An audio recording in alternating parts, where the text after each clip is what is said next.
Today, I want to give an update on a couple things. First, I'll start out with Trinity.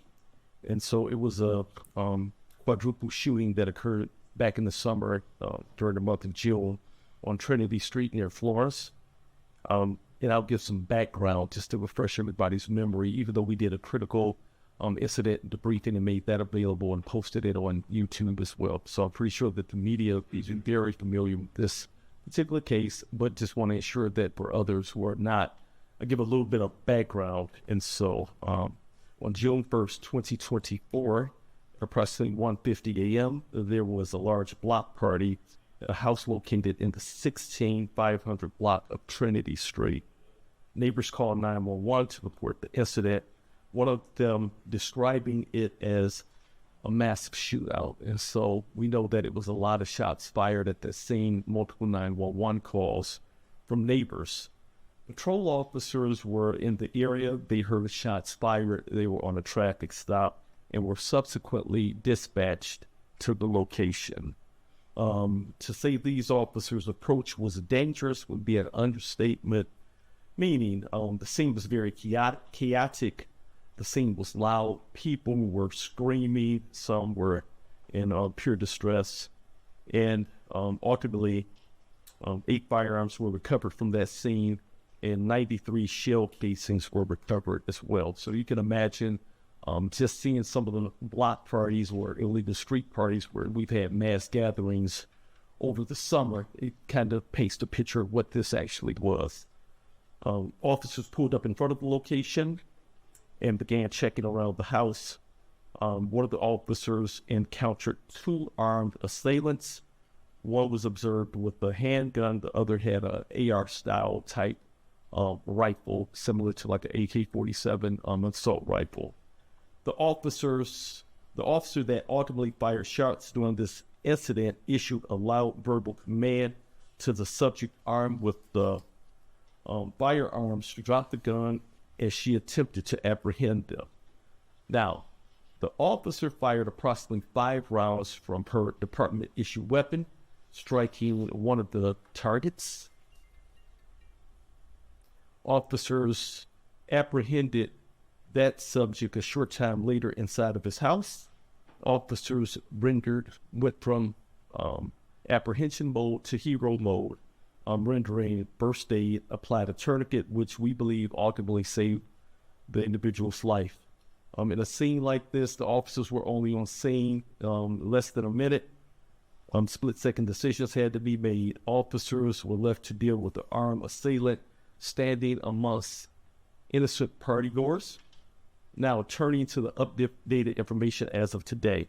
The day before yesterday, the department, I received information regarding analysis of ballistic evidence obtained from the individual struck by the gunfire during the incident. This evidence establishes conclusively the following. First, that one gunshot fired by the involved officer struck an unintended target, a now 20-year-old female at the location. Second, another gunshot fired by the involved officer, same officer, struck a second unintended target, a 23-year-old female at the location. Although their names would not be released at this time, I can say that both received treatment at local hospitals and have since been released. As a result of this updated information, the officer involved has been placed on no gun status, pending further investigation. Just like any other officer-involved shooting, a warrant request will be submitted to the Wayne County Prosecutor's Office. It has not been submitted yet, and I'll repeat that. Just like any other officer-involved shooting case, a warrant request will be submitted to the Wayne County Prosecutor's Office. We will provide additional updates as the investigation reveals more pertinent information. And I'll just conclude by saying investigators have spent countless hours collecting evidence, reviewing video, interviewing witnesses. Many aspects of the case still remain under investigation. And I'll open it up to questions at this time before moving on to the next topic that I want to give an update about, which is the 2-year-old that was shot last night. You got to clip the podium, or was that? I wouldn't see you stand up and go to the podium, my friend. Yes. You getting old, man. Yes. So. Yes. That's George up there. Chief Medicine Amy Lang from Fox 2. Can you just give us any update on who is in custody in this case? And if there are still, you mentioned that obviously the investigation is still ongoing, are there other people you're still looking for? Yeah, there are other individuals that I'm still looking for, and at this particular point, There's wait, for the assault. okay, so it's still ongoing, and we'll keep you updated. And so I don't want to get too much into it, pending me submitting something to the Wayne County prosecutor. Did you say we're no arrests? No arrests in this one? No arrest at this time. Okay, thanks. The officer, how long was she on the force? Does she have any other issues beforehand? Looked at her disciplinary history, and what I can tell you is nothing force related, and so just nothing that would stand out. And I believe she has approximately 8 years on the job. Okay. Any training issues here that you might want to take a second look at? That sort of thing that might alleviate this in the future? Is it too early to tell? What? One of the things that I think will alleviate situations like this is the large block parties. And so we know we had the Rossini incident, and after Rossini, we established our block party detail, our illegal street party detail, where we deployed hundreds of officers to break up those type of incidents. And so by getting there early, answering the 911 calls, and breaking it up and having adequate resources there, we believe that will eliminate it. And we saw a tremendous drop in that type of activity after the Rossini. And we started the block party detail July 12th. And we saw a tremendous downturn when it comes to illegal street parties, because in those chaotic situations, sometimes when you have 400 or 500 people, you need to get there early and break it up, because if you have an active shooter, which this came out as really an active shooter, you have multiple people firing weapons, and if someone takes, a target or officer, it's going to be hard to defend themselves and also not hit innocent bystanders, because it's just so condensed. So they had the guns pointed at the officer when she opened fire. Well, according to the officer, that's what the officer believed. The officer felt feared for her life. Well, so it was, I'll just add this, the officers, it was 2 units there. It was a lot of folks, a lot of gunfire, and that, on the side of the house, dark, responding. It was a less than desirable situation. Thank you. Erica with Local 4. So she was intending to hit someone with the gun. How many bullets hit the intended target?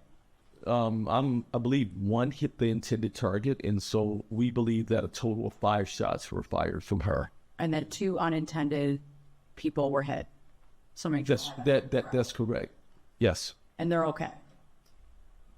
They're at home, and so I would need to do an additional check on their status. But from what I understand, they do not have life-threatening injuries, and that they're recovering.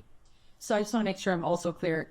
She has no gun status. Is that like administrative duty? Absolutely. Yes. Okay. And what's your reaction when you hear that 2 people were shot unintentionally? It's my heart goes out to them. It's whether they were shot unintentionally or intentionally. It's not a good day when an officer has to use force like that. But when it's unintentional and you're there to serve and protect, I can't even imagine how the officer is feeling, and so it's not a good thing. And when will the warrant be sent over?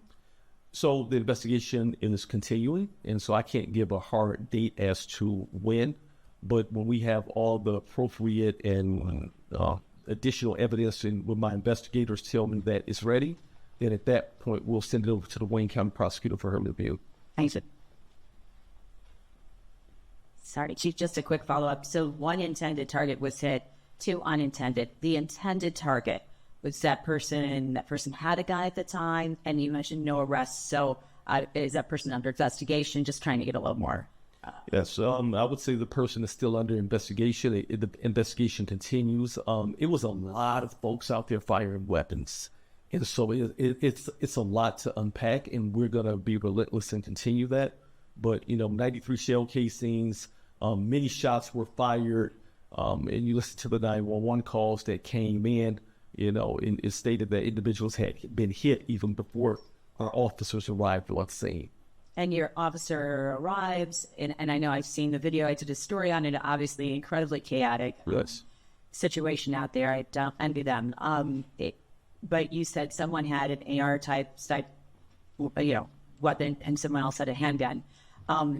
The intended target, I'm assuming, had one of those weapons, the one that then they had to go into rescue mode on. Correct. Do you know which weapon that person had? I believe it was a handgun. Yeah. Okay, but that person, intended target, still under investigation in all of this, but not under arrest at this time. Do you know condition on that individual? Not life threatening. Thank you.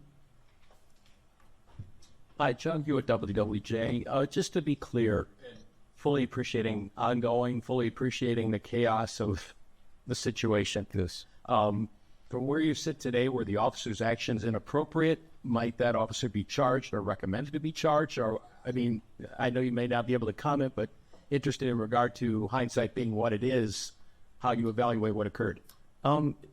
I'm wise enough not to get in front of the Wayne County prosecutor, so I'm going to not put anything out to possibly bias the investigation. So respectfully, I'll just submit and we'll follow the evidence where it goes. But for point of clarity, the investigation will make a recommendation on a charging decision to the prosecutor, yes? We'll present that. I will not even make a recommendation on a charging decision. We will submit the information to her, and just so that everyone knows, it is the Homicide Task Force, and it's led by Michigan State Police. So it's independent of the Detroit Police Department. So it's outside jurisdiction that oversees. And so it'll be definitely information and belief, and the Wayne County prosecutor will ultimately make the charging decisions.